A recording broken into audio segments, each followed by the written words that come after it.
the room tone. Room tonic. What it look like? Full screen. Category is Fred Perry Incel Icon Collection 2019 Spring Summer. Get into it. Honestly, I bought this shirt not knowing the tea.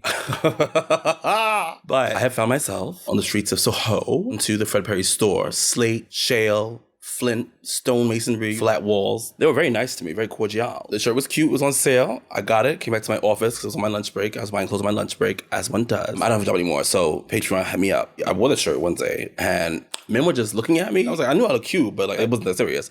And then after like the fourth or fifth man, I realized the men who were looking at me were not giving gay. Turns out, it's a chop. Fred Perry is the brand of choice for the involuntary celibate, white identity extremists, and men going their own way.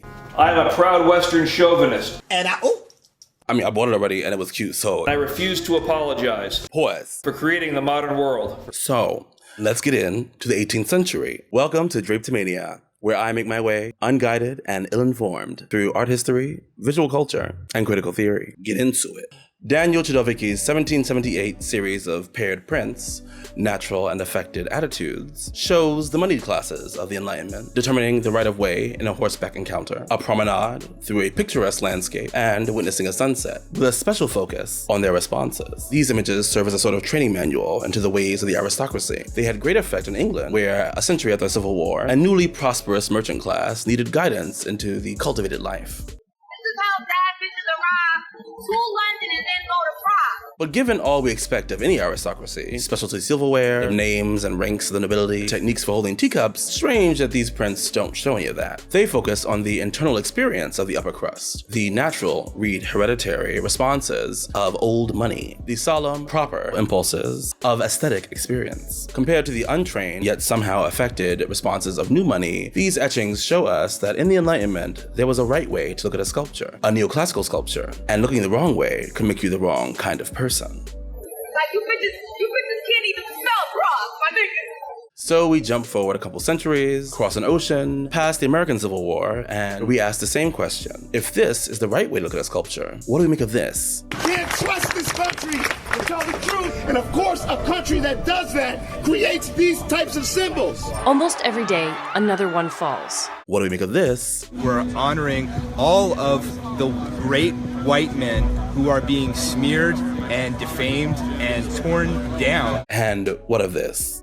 Rosy beauty, wantons all down the godlike figure. Such organs human nature knows not. The liquid hair, like tendrils kissed by zephyrs. Let's ask the pundits. These people are idiots. The angry children you watch topple statues are truly and utterly stupid. When they were tearing down those Civil War statues, and Trump, in all of his wisdom, was like, what are they going to do next? What about Lincoln, George Washington? And meanwhile, that's exactly what they were doing. In response to bringing down monuments to slavery, slaveholders, and slave traders, Tucker, Swanson, McNear, Carlson, Ben Shapiro, and Joe the Man Show Rogan all seem to see us placed on the slippery slope by overzealous SJWs. There's no apparent end to it? Like, there's no limiting principle? No, there's no limit. Tucker Carlson calls these people children and idiots. Rogan and Shapiro both agree that feelings have reached far beyond the facts. While they wring their hands over the reasonable response to sculptural racism, no one in the previous clips seems to bring up the alt-right. But that walking, talking tabula rasa, Joe Rogan, has a way of mostly mimicking his conversation partners. They're shitty statues, too. A lot of them, like, really poorly constructed. Existing in an almost permanent state of neutrality, never taking personal offense. There are racial differences in IQ. But this skill of never saying no has landed our darling of the manosphere into hot water. Some of his podcast episodes were removed from the streaming platform, to which he is enthusiastically and contractually pledged. That doesn't stop his fanboys from crying foul or censorship. It's appalling that he's not a journalist. He doesn't have to fact check his podcast. He can say whatever he wants. That's the beauty of it. You give those woke employees at Spotify an inch, they'll take a mile. For context, here is a snippet from one of his deleted episodes. There's this whole debate about the MAOA gene, Black Africans have. It's like a proclivity to violence that they have. MAOA gene. Yeah. But basically, kind of white European, Asian ancestors, as we kind of moved out of Africa, like aggression and violence was kind of less necessary because we were like farmers and stuff. But right? God, is that really true though? Pygmalion, come get your mans. It's this freewheeling, minimally confrontational, just having conversation style that places my friends, Joe Rogan, Sam Harris, Jordan Peterson, among members of the intellectual dark web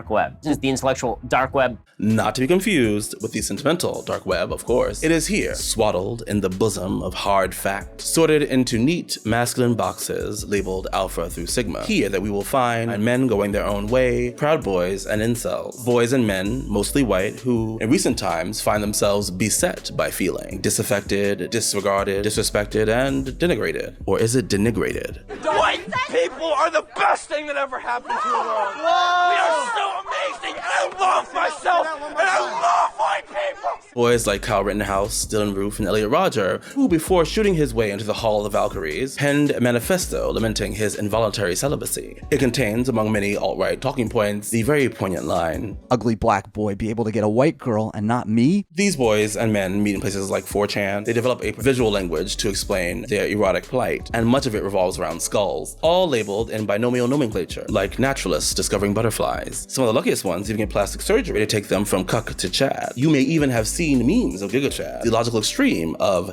incel fantasy. His impossibly chiseled jawline. Giga Chad has become the ultimate symbol of ultra-masculinity. According to Know Your Meme, at least. After a simple search online, we discovered were actually digitally edited photographs of other models. It's also likely that Submalists used some other models to sculpt her muse, cobbling together 4 or 5 geographic Caucasians. So, when thinking about the toppling of monuments, rise of the alt-right, censorship of Joe Rogan, our fetish for free speech, and the arithmetic of the incels, we can see that all these things share a certain concern with beauty, morality, race, and reason that I want to explore with the following question. Why is Giga Chad always shot in black and white? And the answer lies in 18th century statuary aesthetics. I feel the earth move under my feet. I feel the sky tumbling down, tumbling down, tumbling down, tumbling down.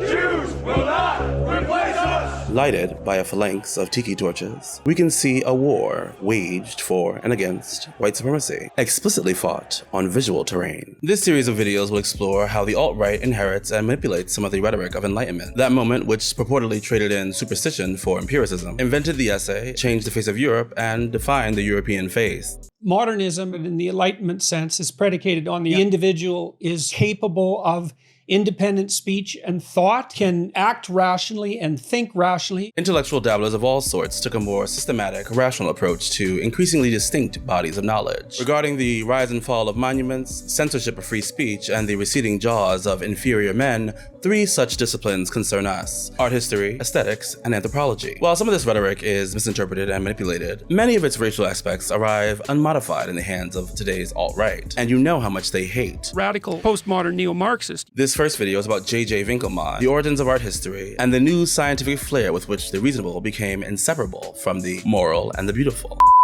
Pause. Lies were told. There's more work to be done. You caught me in the editing bay. This is the moment. I made some mistakes in anticipating the production of this video. Either I talk too much, or explaining the origins of art history takes more than 15 minutes. So this is going to be 2 videos.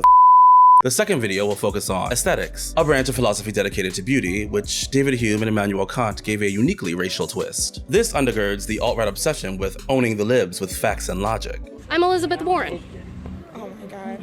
You just see, this is how you do it. Rendering those pink-haired gender villains to tears. Donald J. Trump is now President of the United States. President Obama is the ex-president. The last video will be about physiognomy, a branch of anthropology dedicated to interpreting human character via fine-tuned skull measurements. This became an obvious racial issue because once you start measuring, ranking soon follows. Tracing the legacies of these disciplines will show us that beneath the mask of facts, feelings dominate, or as David Hume put it, reason is the slave of passion. But you probably already knew that. I love myself, and I love white people. And facts don't care about your feelings. His name was Johann Joachim Winkelmann. When it comes to art history, Prussian princess J.J. Winkelmann literally changed, nay, created the game. His work was the first to label the term history of art as a field of study, and one of the first people to use an anthropological framework to discuss the history of art. He's also to blame for the West's obsession with whiteness, at least according to the BBC, pun partially intended. one man is above all responsible for the whitewashing of antiquity. Today, we'll look at the significance of his work. The second one is going to be on its consequences and its theoretical underpinnings. Specifically, we'll see that while the Civil War statue of Robert E. Lee was indeed a racial problem, the problems of antique aesthetics were already racial before there were ever any states to unite. He planted white at the center of European culture for centuries to come. Prior to JJ's intervention, art history consisted of artist biographies peppered with anecdotes about their work. Style was treated idiosyncratically, and the literature was dominated by things like Giorgio Vasari's Lives of the Artists, where you can find descriptions of Michelangelo's grace among gossip regarding a Florentine redhead, a brick, and a Barbary ape. It's giving antics, but it won't give you a reason for green Jesus. Believe me, I've tried. What was the reason? What was the reason? What was the reason? What was the reason, bitch? For more coherent historical speculative erotica, buttocks aplenty, swelling muscles, ripped, muscular torsos, smooth contours, and understated racial intrigue, you can look to The 300, Sean Cody, or MormonBoys.com. And there was even the odd genital. But we will be working with John Jacob Winkelmann's Geschichte der Kunst des Altertums. And he decided to dedicate his life to persuading the world of their beauty. What Winkelmann did for the art of antiquity and the zeal of white supremacists everywhere was twofold. He gave structure to the changes in artistic style, enabling judgment on the most aesthetically, morally, and intellectually ideal art. No garish colors, no vulgar patterns. It's stripped back, restrained, it's intellectual. And two, attributed that most beautiful art to the Greeks of the 4th and 5th centuries BCE, them being the most aesthetically, intellectually, and morally gifted people. And this proved to Winkelmann how sophisticated the ancient Greeks really were. Over 4 volumes, he analyzed Etruscan, Phoenician, Egyptian, Greek, and Roman work, cross-referencing Pliny's histories with surviving coins and existing copies of originals. Winkelmann produced a new, coherent theory of art history. Now, Winkelmann was not the typical 18th century cobbler's son. He was gay. Oh, what you said? Queen. Now, before I vengefully defame another great white man and his great white name, let's pay soft homage to yesteryear's heroic homos of the Herrenrasse. He was a fiercely ambitious intellectual. He had a penchant for skin-tight leather trousers. That's what she was doing all day. Winkelmann's analysis described 4 types of statuary: the archaic, the high, the beautiful, and the imitative. The high and the beautiful being the apex of artistic achievement, an expressive tension between thought and feeling. Winkelmann does this by comparing sculptures of the Niobe and Laocoon, 2 mythological figures under divine ambush. Niobe for insulting someone's mother. Bitch, why are you mad? Cause my pussy pops severely and yours don't. And Laocoon for his attempt to tip off the Trojans to a fatal Greek gift. Niobe represents the high, sublime, austere style. The daughters of Niobe are represented in that state of indescribable fear, where feeling and thought cease, which is akin to indifference, produces no alteration in the shape or form of facial feature. For Niobe and her daughters are and remain the most elevated ideas of beauty.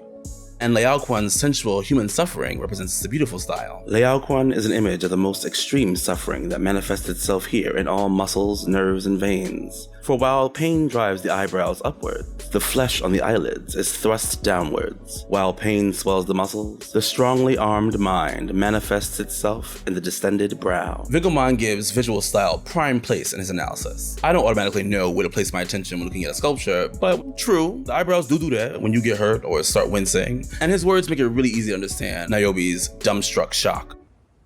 Back rolls. Empirically corroborated by surviving coins, these visual differences weren't just the idiosyncrasies of individual artists, but representative of larger cultural forces. In Winkelmann's eye, a period dominated by an austere, restrained intellectualism was followed by one of embodied, sensuous physicality. You see, I'm pussy. This isn't simply a Christian split between the flesh and the spirit, though in many ways it probably is. Now the distinction is between the mind and the body. It's giving Cartesian antiquity. Simplicity, restraint, reason. Dialectic daddy Georg Wilhelm Hegel celebrated it for its sheer scholastic achievement. The study of ancient artifacts no longer a hobby just for aristocrats. Now the bona fide academic disciplines of art history and archaeology. These were the values that he wanted his age to take up. Winkelmann's hot take heavily depended upon the perceived freedom of the Greeks. And because she's relevant and she's topical, Winkelmann levies this Greek artistic and political freedom against his contemporaries. In Greece, the wisest man in the city was the most honored and best known. With us, it is the richest. She's got a point. She's an icon. She's a legend, and she is the moment. So now that we've had our good faith fun and paid homage, let's pop that shit. Now, come on now. Pause. I thought this video was gonna be a lot easier to make. This takes a lot of work to research, right? Make the connections and convince yourself that the connections are legitimate. Get into it. So sorry for not having a instant weekly schedule. But if you want to support me doing this, you can find me on Patreon, on Instagram, on Twitter. You can follow me, give me likes, give me money, whatever you got. Please donate. Don't be a menace. Give me money, give me money, give me money.